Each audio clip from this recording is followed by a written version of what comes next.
All right, thanks for being there. We're staying on the program this morning on ITV. This time we shall be looking at health. We're going to be discussing health on the program. Of course, it's no longer news that there's a new variant of the COVID-19 out there. The Omicron variant is there, and it has been generating so much reactions, especially just this morning, or rather as at yesterday.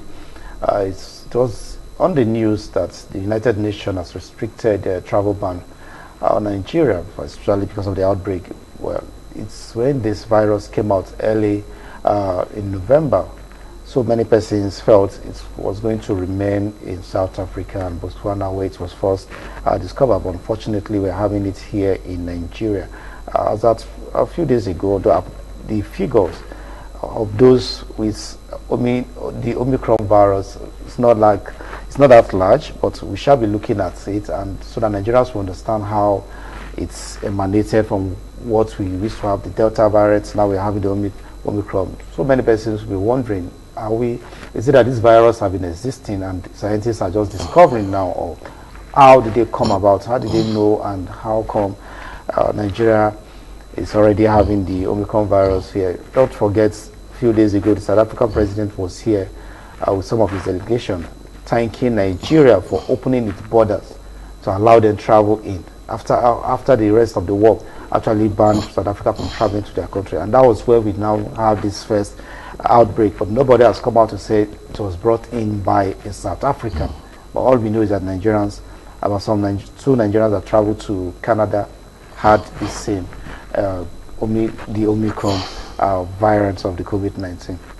So this morning we shall be looking at it from the angle of public health expert. Excuse me. Has always been on the program with us is Omer Chukwuna. So a very good morning to you, sir. Good morning. It's a pleasure being here today. Yes, I know it will not be in the right place for me to start educating my audience today, because I may not be an expert in this. Now tell us, Omicron, what's the difference? Are they the same families? Let's know from the technical definition of this word, how does this come about? All right, so there are different variants, just like lots of sequencing going on. First of all, I will start with commending South Africa for putting in a lot of effort. So it requires lots of funding and scientific research for you to be able to sequence to identify these variants. So it means that if you don't have the capacity, it can actually be within the country, in Nigeria, for example, if you don't have the capacity. And nobody will know that there are new variants, do you understand? So that's kudos to them. And I will start with saying it wouldn't be nice, instead of acknowledging their efforts, you now start giving them a hard knock for such advancement, so by banning their movements and rest of them. Yeah, but the interesting thing about mutations in virus is a very delicate and very interesting one. In mutations for viruses means that as they are being exposed to certain conditions, certain body cells and certain chemicals, they try to change how they survive. Okay. Do you understand? So that is typically mutation. So in the sense that they find a way to evade certain mechanisms that is being developed to kill them, for example. Now, that was how Delta, Beta, and rest of them were discovered.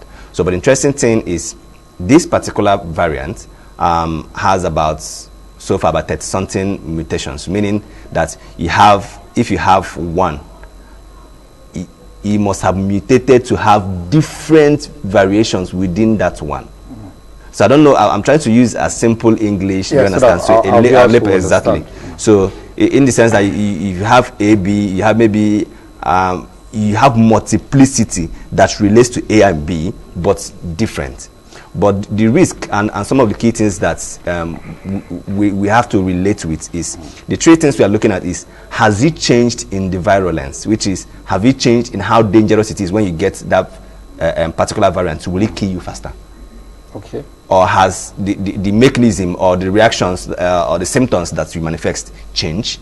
Is maybe, for example, instead of you having the normal COVID-19 symptoms, fever, or having this and that, surprisingly you see somebody going deaf and surprisingly going blind, have such things started happening. Do you understand? Then second one is, has it been able to evade or defend itself against the treatment that's been do you understand, that have been developed. So either the treatment or the vaccination. Do you understand? So those are also a mechanism that one needs to look at. Then the third one is, how does it improve in his infectiousness? Do you understand? Infectivity. So in the sense that the rate of transmission, instead of waiting for somebody to cough and the particles be in the air, you can just get it by just normal breathing that somebody is breathing. So let's now break down these things you just mentioned, and let's look at the spreading. Yeah, exactly. So how does it spread? Is it the same process? Evidences have shown that the infectivity have actually heightened due to the mutation. Do you understand? In the sense that it spread faster. Now there are lots of scientific research that's going on currently, which need to be very hasty for people to start saying this is what exactly it is. But one key thing that is different from the other variants is that it spreads faster than the rest. Do you understand? Now there has not been any reports of variation in terms of the symptoms. It is still the same symptoms. Do you understand? So also there has not been evidence so far on the virulence in terms of if the symptoms get worsened, maybe instead of having days or weeks or being on oxygen, that within 24 hours it kills the person. Do you understand? So you have not been reported that such things will happen, and those things are also being studied over this period of time. We believe maybe in months to come we should be able to pinpoint scientifically and say, yes, these are obviously what is happening. Do you understand? But one key thing we need to learn and we need to actually apply in keeping ourselves safe is the mutation. Actually, these mutations that we're talking about, variations, actually happens faster in people that are not immunized. Do you understand? It means that when it gets introduced... So does it mean that the immunization or the vaccination that is ongoing now cannot fight this new variant? Interestingly, it can. Okay. But there are risks from the research so far that it might get to the point that some of the mutants actually can evade the vaccination and reinfect even those that have been vaccinated before. Do you see the risk? So those are the risks of the mutation. So if we as humans for now, not knowing clearly what will be the antecedents of this new variant, it is very important that we do those things that could actually minimize the risk of new mutations happening, new variants coming in. And what do we need to do? Vaccinate ourselves. If you vaccinate ourselves, the interesting thing is it reduces the rate at which it permeates. I'm just trying to use a simple English. It permeates into the body and gets its taproot to start reproducing and mutating. But if you vaccinate yourself, it tries, the immune system already have prepared this armory with guns and everything and waiting for it to come. So it wouldn't allow it to mutate before it attacks it and eliminates it in the body. But if you are not immunized or not vaccinated, as the case may be, it mutates in your system that it might not even manifest symptoms and you will be reinfecting others. Don't be surprised that it is the variant that you are actually taking out of your body that will be the virulent one that will kill another person. In the case of polio, there's been cases of people not manifesting the symptoms of polio, as the case may be, but the mutants, the variation of that polio virus from them actually became very, very virulent that it kills or even paralyzed the next person that's close with it. And meanwhile, the source that it came from is very healthy and moving around very well. Do you understand? So those are the risks that one should actually look at. So we, in as much as we're being encouraged, people have been shouting about equity on vaccine from the European countries, the rich countries, the wealthy countries, and rest of them, shouting vaccine equity so that if they have money, they should serve as a big brother, at least to support low, middle, and income countries. Do you understand? Like Africa and rest of them. So, but we that so far have gotten few donations, because it's very few compared to what's actually about 4 million. Yeah, do you understand? Even those few ones, have we been able to utilize all of them? Do you understand? So that's the main question. So if we are able to utilize all those vaccines, the risk of getting new mutants, new variation will be minimized. At least we now focus on a particular strain that is out there and start fighting it, or else we will keep pursuing new variants that it might get to the point that even all the vaccinations that have been done will be a waste, because a new variant might come in that it will circumvent the whole vaccination and we start developing a new vaccine entirely that will be needed to fight this. So if some of the symptoms like you mentioned are similar, they're just the same. Exactly. For so now, yeah. Why are we now having this intensive why are nations so tense about this? For instance, we talked about the ban on travel to South Africa, and now the UK has banned Nigerians traveling to the UK. Why are we having this so so much tension about this if they are all in the same family, because already there are efforts on ground to tackle it. Exactly. So I will play a typical example of what happened in Nigeria. So when you hear the fear, there might be fuel scarcity. By this night, you see long queue everywhere. Do you understand? So meanwhile, nobody have actually officially even announced it. You start seeing queue, everybody start. That panic buying comes in. Now, because of that uncertainty, the research have not come out clearly to say it is going to be more virulent. Do you understand? It's going to evade the vaccination. It's going to do this. So nobody know what tomorrow will look like. Do you understand? So everybody's being cautious. But sometimes I see it that for me, I see it as playing ostrich. Because in those countries that you're banning them from coming into your country, those variants that you're running away from is within the country already. Do you understand? Like for America, that actually restricted movements of all South Africans to US, but you're allowing your people from South Africa to return home. So do they have armored body? Their immune system is so superb that they won't come home with that same variant. Do you understand? So it's playing us rich. So I don't see it as being realistic. So in as much as that variant is actually the infectivity, so in terms of being more infectious, it has traveled across, interestingly, don't be surprised that it must have gotten across all the continents currently. Do you understand? So what people need to do is put in more effort around the research. Do you understand? Find out what are those risks, while you're also making sure that people vaccinate themselves, because that actually is going to reduce the risk that these mutations will happen. Because if we don't vaccinate ourselves, like I said, I will repeat it, we keep on pursuing shadows. It means that today we might develop a mechanism to even handle Omicron, and tomorrow you see another one that actually evades vaccine, evades all treatment and rest of them. So what's the world going to do? People will now spend more money in research to develop new vaccines, new drugs, and rest of them.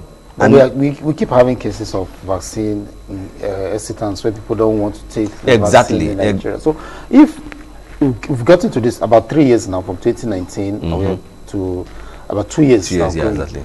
We've been seeing cases, there are numbers of deaths and all that. Why do we keep having people not willing to take this vaccine? There are still people who still believe that these things don't exist. Yeah, exactly. So just like I've said one of the programs earlier, one of the key things that actually have made people skeptical about this whole thing, especially when you start going from the body language of health economics instead of public health component. So people start seeing COVID-19 issues as a way to rack up funds and make money.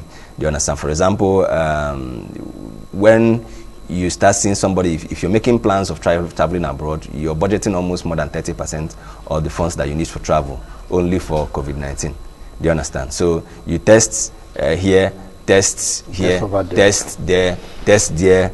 In some countries you're going to, is a compulsory that you have to go and pay for hotel. So you're generating revenue for the country. So many countries are now seeing it as a way of generating revenue. So people actually have started seeing it as a way of people making money, and have lost confidence in that leadership when people are being told, please go and vaccinate. They say, they're using those things to make money for themselves. Do you understand? So currently in Nigeria now, you know how much it is to run a COVID-19 test. The least you can get is 35,000 and thereabout. So, and you expect somebody to maybe run it, get to the country, run it. When you're coming back, you run it. When you come back to Nigeria, it's a compulsion that you run it. Do you know how much that means? But if we're trying to curtail this, why can't the governments find a way of subsidizing it? Exactly. Make it even free for... Exactly. They can subsidize it, or if you feel that it's too expensive to be made free of charge, at least bring down the price and makes life easy for people. Do you understand? So, yes, interestingly, those tests, people are using that as a business now, at least to make good cash both for government and everything. Then secondly, one of the key things is leadership. When you don't live up to expectations and you've been seen to renege in your promises plenty of times. So they will ask you, in these ones you've done and you didn't do it well, how would I believe what you're saying? So when, for example, during those NSAS period, people discovered palliatives thought, yes, and you're coming now to tell somebody, go and take, you're saying, somebody look at that, like, seriously? things that should be beneficial to me, you didn't give it to me those days. That I'm dying of hunger, they are locked down, people are not going out market, and those things were provided to sustain people in their home. You didn't provide it, now you're coming to tell me to vaccinate myself. What the heck, you know? So those are the things. So if government or the leadership, or it mustn't be government, but anybody in the leadership position, whether in the private sector or in the government, do you understand, lives up to expectations. You need to do just little for people to believe in what you're saying. Do you understand? You just need to go say, these things are here, in presence of everybody, I take my vaccines, and you see everybody doing it. Do you understand? So that's basically what happens around the hospital. So on the individual level now, this time, not the governments. Yeah.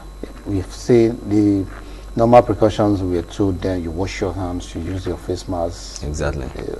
Reduce staying in overcrowded areas. Exactly. For this very virus, it's the same process, right? Or do we have other safety measures? It's the same. It's the same. It's the same. It still applies. Non-pharmaceutical mechanisms or processes are still very valid. The interesting thing is one of the advantages of this thing is that it uses one stone to kill two birds. When we said we keep shouting about improving your washing of hands and the rest of them, if we've not had a study to document to say the exact percentage, but if you go across health facilities or hospitals, the cases of diarrhea have reduced. Yes. Especially during those periods that you keep shouting, wash your hands. So now people stop touching surfaces. People became even conscious of touching surfaces. Indirectly, that subconsciousness, if you get to a rail whereby you are in the staircase, people are now being cautious of not hold. Yes, do you understand? So the risk of those flu that is not COVID-19, do you understand, diarrhea have actually reduced. So if those things can actually be achieved while you are pushing COVID-19, why not still sustain it?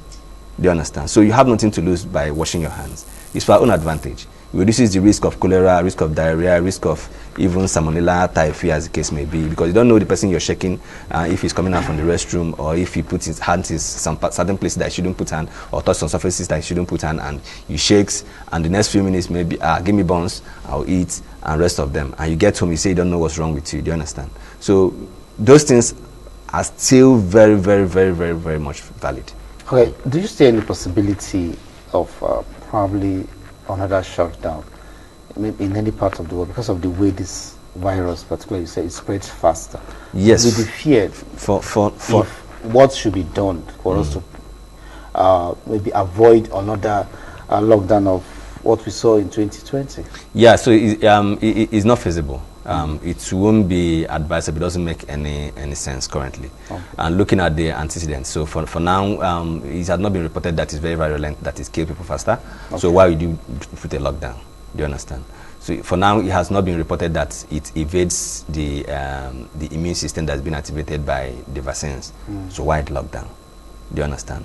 So it's just the fear of what if at the end of the day, we are working on this Omicron, a new one now erupts from Omicron that is very dangerous. That is why people are just putting those fears of restriction of movement. Do you understand?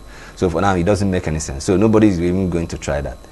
All right, so what would be your advice to the governments, especially Nigeria? Because instead of we having a counter accusation, the government of British is banning Nigeria. Nigeria is accusing British of bringing in COVID-19 and all that. What should we be doing as a nation now? South Africa has tried their best to come up with this. Yes. To let the world know. Exactly. This. So what should we be doing? Exactly. So now I've also said before, one of the key things that we should gain from this COVID-19 era is building our health system. Right? Our health system is very weak. We've not been able to pump in enough funds to strengthen it. That's why you see many doctors leaving the country. All right, so that's why you see some big shots, just common headache. You're being flown to India, America, UK, and rest of them. So we should look inward. South Africa didn't wait for British or USA to develop a mechanism or have labs to do those sequencing to identify these things. They do it for themselves. And they do it by themselves. Do you understand? So if we can fund those scientific research, study to do those things, buy equipment, equip labs to do those things, at least it will help a long way to start identifying. There are lots of people that are dying, and we don't know what's actually killed them, and we call village people. Just for the fact that you don't have a mechanism to screen to identify what exactly killed the person. So the very few mechanisms that we have within the country, you just test for maybe run for food poisoning. What killed this person? You check, is it poisoning? No. Is it malaria? No. Is it typhoid? No. You check the kidney. You check the liver. You check the what else? Maybe is it cardiac arrest? No. Which other tests do we have the mechanism or bank to look inwardly and say, actually it's not all this one, so it's a new disease entirely. If there's a new disease in Nigeria now, how can we even identify it? We've had incidents where people, figures will be given from states that some persons died of unknown sickness. Exactly. In Benue, in Kano, we've had so many of exactly. them. Just for the fact that we don't have those labs and mechanisms to sequence to know exactly what. At this moment, there have not been reports of a particular ailment. Yes. Yes. Well. Yes. I must thank you so much for being on the program this morning. The public health expert, Omer Chukunon. So it's been a while we had you on the program, but thank God you're here today. He has always been an in-house analyst on health issues like this. Once again, we say very thank you for thank you being very here. much. Pleasure. Well, this is where we end the discussion and as well the program this morning on ITV. On behalf of my co-presenter Joseph Kaderi Osanso and the producer Al Hassan Bala, I would say a lovely Monday. I will ask you to stay through your TV set that ITV has enough programs to keep you entertained throughout the day. To come your way again same time tomorrow. Have a lovely day.